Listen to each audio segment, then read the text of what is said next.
Welcome back to Lenz's Comic Corner. Classic / non-classic. This is episode number 24, 26, and episode number 2320. Hulk and Avengers. First up we have is The Incredible Hulk. Regression. Collecting Incredible Hulk 286 to 300, along with annual number 12. Yep, that's what's collected here. Except not in the case of 296.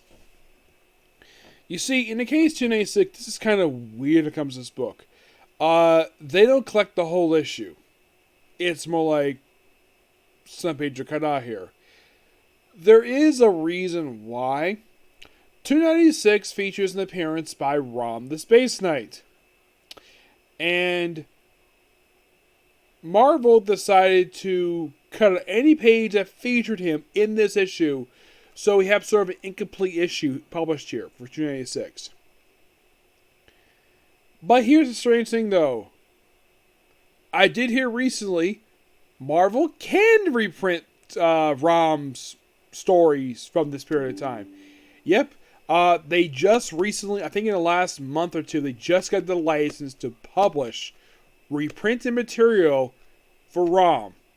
And I saw it today when I went to a comic book store, and I saw a reprint of Rom the Space Knight #1 from the late 70s. That wasn't the only one.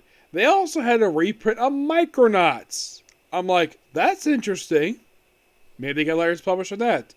Because last time I heard, Hasbro was going to get the license to publish this. Now, Marvel can't produce new content for this stuff, but they can reprint the stuff now. Yes, they can. As a matter of fact, there is a series of trades. They're actually going to, according to the article I read, they actually are going to be collecting and trade finally. I'm like, it took a long time, but there you go. Now, Regression mostly put, it is where, now the thing starts up, now, by the way, everything here is by Bill Mansell, art by Herb Trample and Sal Buscema. This cover, our front cover, that's Almo Groom and Thomas Madison.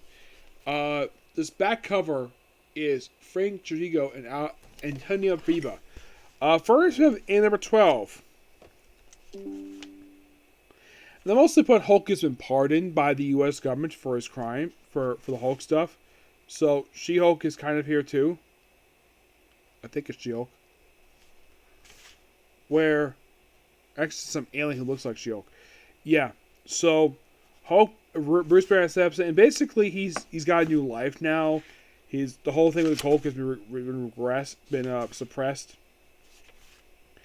And throughout this book, basically, like Bruce Banner's going back to be a scientist, everything's all hunky-dory, he's got a sister who becomes his sort of new love interest.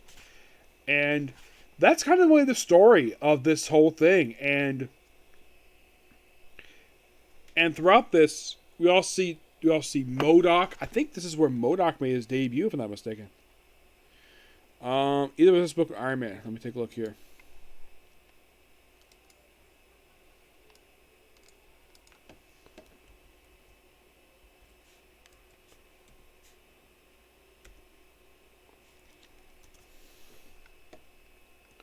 No, it was actually Tales of Suspense. Yeah. We do also see the return of the Abomination, who was Captain Ice here. Yep. Because General Ross doesn't trust Bruce Banner. So, yeah, so mostly put basically Hulk gets slowly out of control. And also, for some reason, the colorist, this is something kind of weird when it comes to Betty Ross. Here, this is apparently supposed to be Betty Ross. And you're thinking, wait, that can't be Betty. The hair color is wrong. Well, that's indeed true. Betty Ross is a brunette. For some strange reason, whoever basically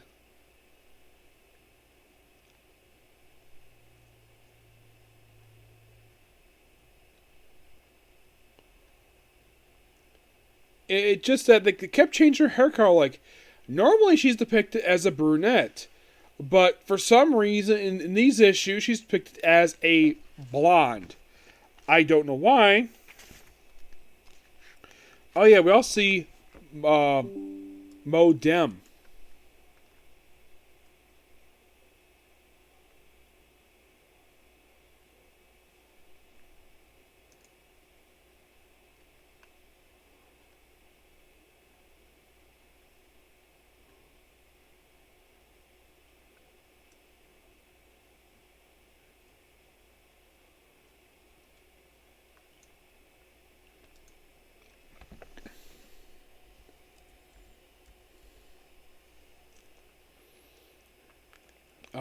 Let's see.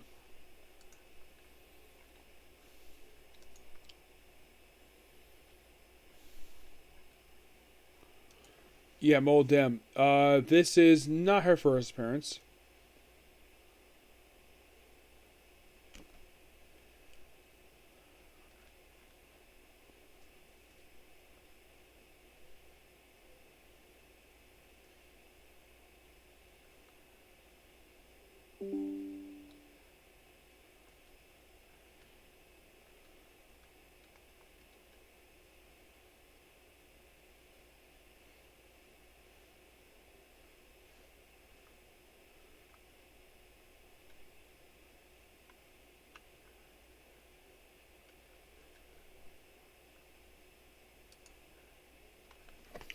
Yeah,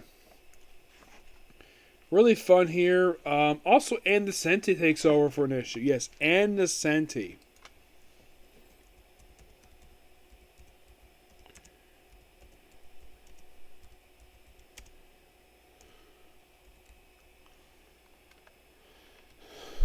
Yeah, she takes over for 291 because it was Assistant Editor's Month.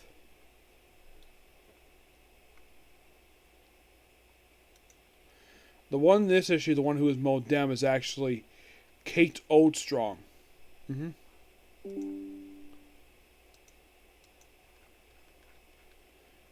Kate Winsborough, that's basically her real name. Ah. Yeah, she's basically been. She first appeared in this book in 287, and she's here to basically about 300. Yep. And then she's gone from comics. Her next appearance is not until, get this, World War Hulk After Smash Warbound. Yep.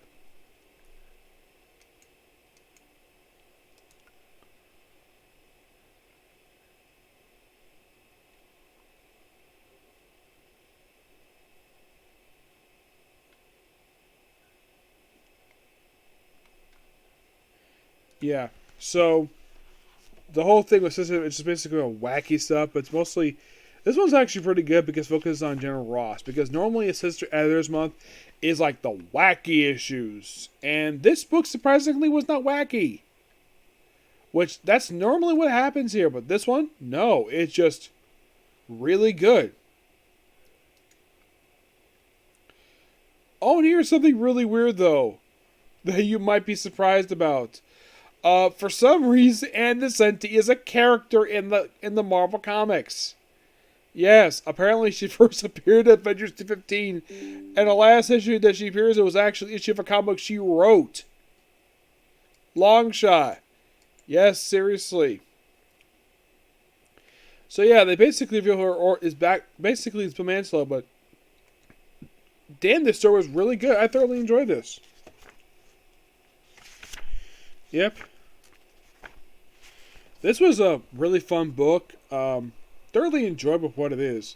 Yeah, and Hulk gets out of control, so they have to have Doctor Strange in the story, and sends him to the crossroads. Yep, 300.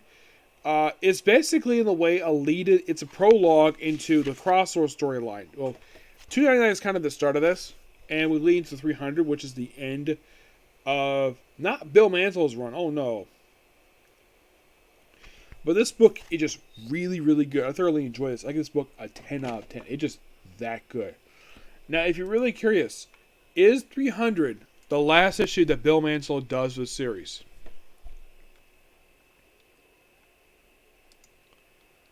The answer is no, he does not.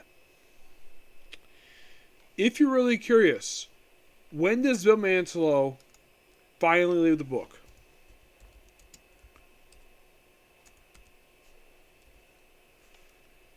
Bill Mantlo does not lead this book until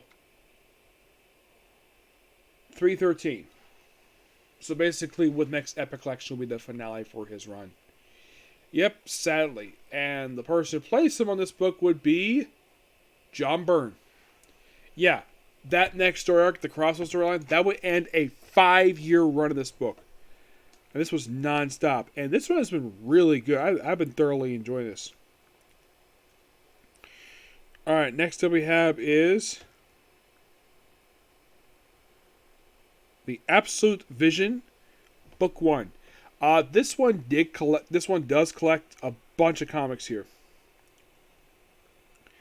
It collects 231 to 241, along with Avengers Annuals 11-12, Amazing Spider-Man Annual 216, Fantastic Four 256, and Doctor Strange Volume 260. Most of this book skip over because I reviewed already multiple different views. Basically, we're only discuss issues 236 to 241.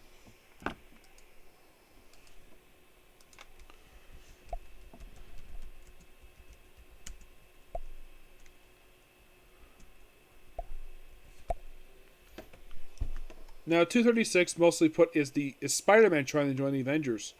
Yeah, that's mostly put exactly what these issues are. It's just Spider-Man basically just gets in the book while also dealing with members of his Rogues Gallery, because we have guest appearances by Moonstone, Electro, Rhino, and the Lava Man. They form a group. No, it's just basically a group of characters for the Avengers to fight. And well, then of course Vision becomes unlimited. By the way, the writer of these issues is, if you're really curious, it's Roger Stern. Al Mogul was in the arc for 236. For 237, it is still Al Mogul. Also, the Avengers logo changes for these issues. Yes, for some strange reason, the Avengers logo changes from the classic logo it was known for. And then for some reason with 236, the logo changes. For no reason.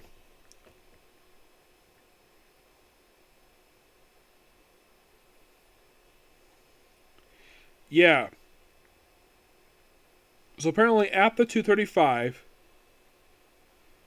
the logo changes, which has been sort of the logo for the book. I mean, here's been the definitive style logo they've had for quite a while for the book. I mean, it's a good logo. And then with 236, they changed the logo for, I don't know what the reason was, just they changed it.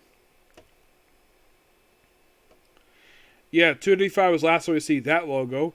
And then basically with 236, basically here's your brand new logo.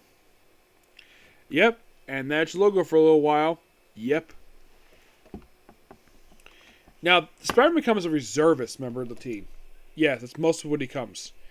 And he basically is here throughout a lot of these issues. He's actually absent for 238, but mostly put this leads into a storyline with the Spider-Woman. Well, after his editors, where they have David Letterman guest star, 240 is a very interesting issue. 240 is a follow-up to Spider-Woman 50. Yep, that's mostly what it is. It's mostly a follow-up to that particular book in a nutshell, because it's like, for some strange reason, they had it where this book just had to follow up with Spider-Woman. Because that is mostly exactly what this book was doing. It was following up with something that happened just a couple years, just not long before this. So basically with 240, it's basically a follow-up to that, which is interesting. And then 241, of course, they got Morgan Le Fay and Jessica Drew's Racoma that she fell into after the end of her series.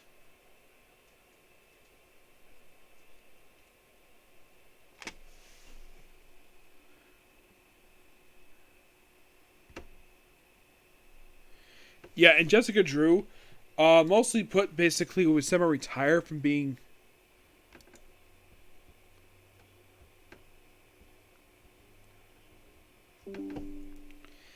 Yeah, she basically became powerless with these issues. Yep, became powerless. And for a series of for a long time, she was pretty much semi-retired.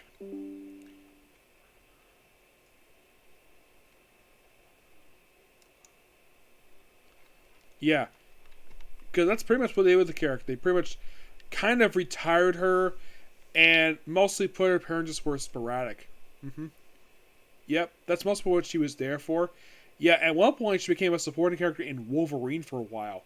Yeah, for like the first, about the first 2 or 3 years of the book, until issue 29. For the first 20 issues, she was a supporting character in that very book. And most was so sporadic, and she also appeared as a supporting character in the in Maddie Franklin run. Eventually, it wasn't like '05 they brought her back as a regular character, but these books are absolutely this book these issues are absolutely amazing. Excuse me, I thought I had time to watch Bleach, but it's getting kind of late, so I give the Incredible Hulk Regression a 10 out of 10. This book here, I also give a 10 out of 10 as well. Now we're almost done reviewing Avengers 200 because after this, with the very next book I'm talking about for this one, which will be book 2, and I'll discuss a individual issue. And you're probably thinking, Nick, why do you discuss an individual issue for the Avengers? Well, there is a reason for it.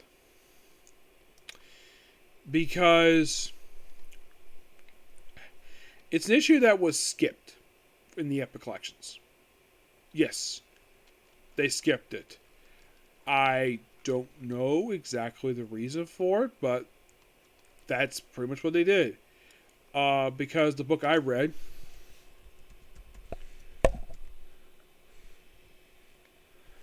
for the Avengers one, because here's kind of the thing when it comes to Avengers.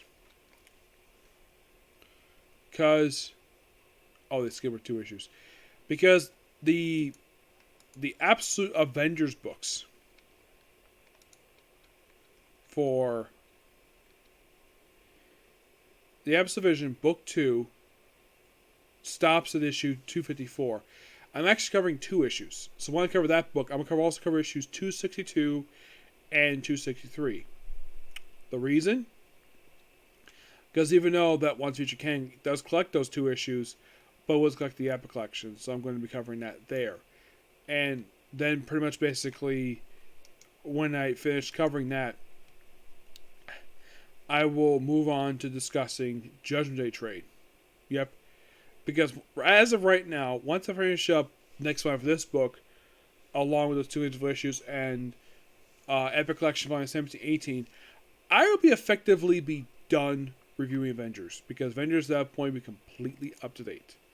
Okay, so that's going to be pretty much it for particular review, and that's going to be the video tonight, sadly.